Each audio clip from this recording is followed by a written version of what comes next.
नमस्कार मित्रांनो, मी अतुल चव्हाण. आपली दुकान AC welding workshop Sonalika showroom समोर कन्नड कारखाना येथे. Mobile number 9284608749. आपण बनवलेले शो बंपर तुम्ही पाहू शकता. इथं लावलेले मंदिरमध्ये बनवलेले शिवालाल महाराजांची मूर्ती. त्याच्यानंतर त्याला खाली दिलेली माळा, इथून एक पान आहे आणि या साईडला एक पत्ता आहे आणि खाली बॉल सोडलेले स्टील बॉल, इकडून पण स्टील बॉल आहे. इथं मालकाने लावलेले झाडं बिडं. त्याच्यानंतर आपण बनवलेले टप. हा टप पाहू शकता तुम्ही, पूर्ण हेवी.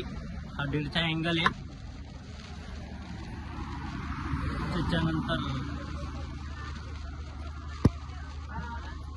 आतून कपडा वगैरे लावलेला आहे, कुशन वगैरे. इथून हे पाहू शकता तुम्ही कसं ब्रँडेड काम झालेलं आहे. वरून पण पाहू शकता आणि समोरून कुशन वगैरे लावलेले आहे. त्याच्यानंतर पाहू शकता तुम्ही. चला वळूया मालकाकडे.